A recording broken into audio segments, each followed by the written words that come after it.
అలరి టీవీ ప్రేక్షక మహాశయులకు స్వాగతం, సుస్వాగతం, శుభోదయం.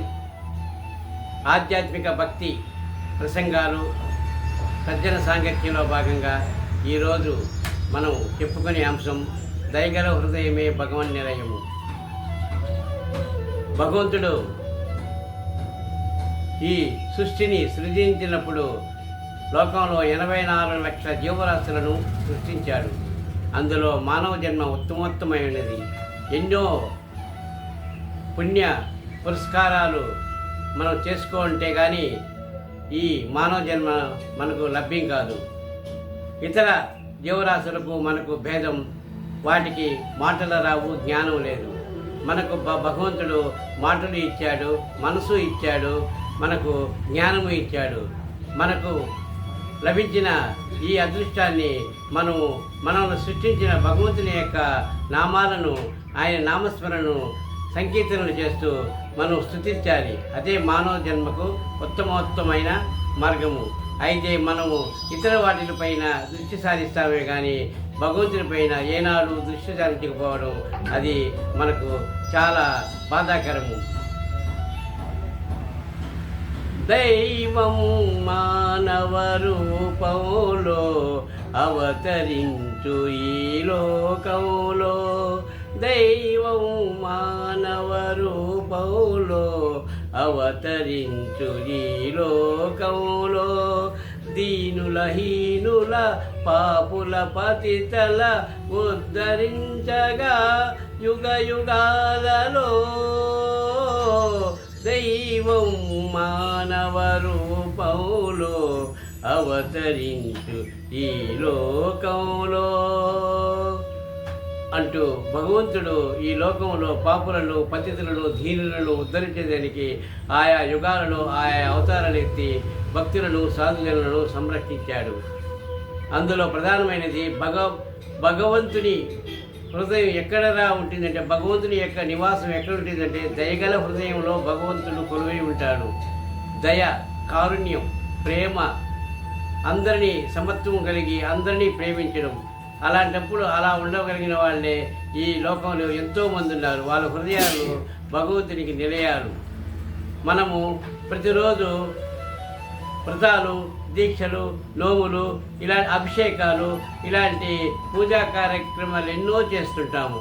కానీ ఆలయంలో దేవుడికి లక్షల రూపాయలను ఉండీలలో మనం వేస్తుంటాము.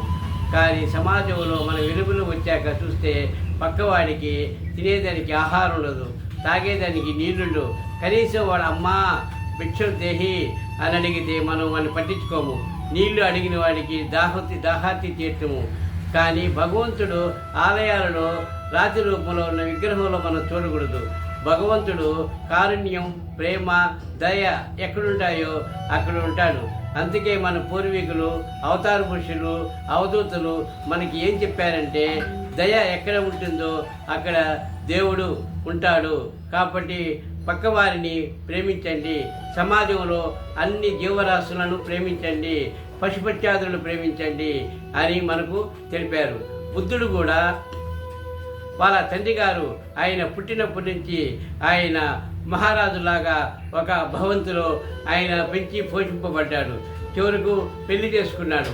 పెళ్లి చేసుకున్న అనంతరము బుద్ధుడు ఒకసారి మంత్రితో నేను అలాగా రాజ్యం చూడాలని ఉంది అని అంటాడు. అప్పుడు ఆ బుద్ధుడు వాళ్ళ తండ్రి సరే సమ్మతిస్తాడు. బుద్ధుడు రథంపై ఎక్కి సామ్రాజ్యాన్ని నగర వీధులలో తిరుగుతుంటాడు. ఒక చోట ఒక వృద్ధుడు ముద్దుసలి వృద్ధుడు పోతూ ఉంటాడు. అడుగుతాడు మంత్రితో, ఎవరు ఈయన ఒక ముసలివాడు. ఎందుకు ముసలివాడిగా ఉన్నాడే, మనం యవ్వనంలో ఉండాడే అని అడుగుతాడు. అవును మహారాజా, ఎవరైనా సరే వయసు అయిపోయిన తర్వాత ఇలాగే అవుతారు అంటాడు. ఇంకొక చోట పోతుంటే ఏడుస్తా ఒక శవాన్ని తీసుకెళ్తుంటారు. ఇదేమిటి అని అడుగుతాడు. ఇది చనిపోయినాడు అంటే ఏమిటి? మరణం మహారాజా. ప్రపంచంలో ప్రతి జీవి పుట్టుట తప్పదు, గిట్టుట తప్పదు. కాబట్టి ఆయన చనిపోయినాడు కాబట్టి ఆయన బంధువులందరూ ఏడుస్తూ ఉన్నారు. ఆయన్ని శ్మశానానికి తీసుకెళ్ళి ఆయనను కాల్చివేస్తారు అంటాడు. సరే ఇంకొంత దూరం పోయినాక ఒక రోగిష్టి దగ్గుతూ కనిపిస్తాడు. ఇదేమిటి అని అడుగుతాడు. ఈయనకు రోగం వచ్చింది కాబట్టి దగ్గుతూ ఉన్నాడు, బాధపడుతున్నాడు అని. అంటే మనం ఆరోగ్యంగా ఉన్నాం కదా, వాడెందుకు దగ్గుతాడంటే వాడికి అనారోగ్యం వచ్చింది, అందుకు దగ్గుతున్నాడు. ఈ సన్నివేశాలు బుద్ధులలో కలచివేస్తుంది. నిద్ర రాదు. వీటికి సమాధానాలు ఎవరూ చెప్పరు. ఒక్కానొకనప్పుడు భార్యను, బిడ్డను, రాజ్యాన్ని అంతా వదిలిపెట్టి అర్ధరాత్రి వేళ అతను రాజ్యాన్ని వదిలి అరణ్యంలోకి వెళ్తాడు.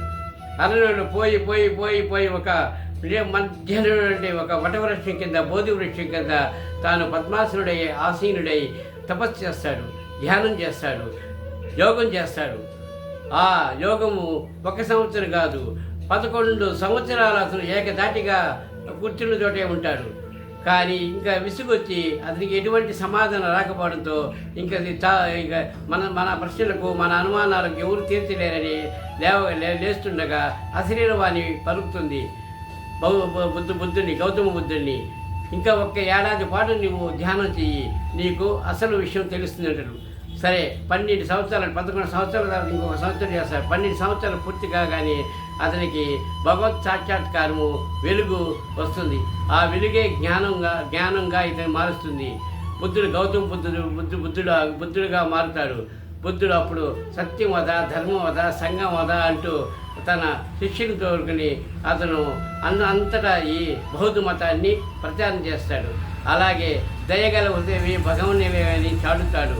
మనం కూడా మన సహచరుల పట్ల, మిత్రుల పట్ల, బంధువుల పట్ల, పశుపక్షాదుల పట్ల, మూగజీవాల పట్ల ప్రేమ కలిగి వాటికి ఆహారము, నీళ్లు అవన్నీ మనం ఇచ్చామంటే మన జన్మ ధన్యమవుతుంది. కాబట్టి ఎవరైనా సరే దయగలిగి ఉండాలని నా ప్రార్థన. ఓం తత్ సత్.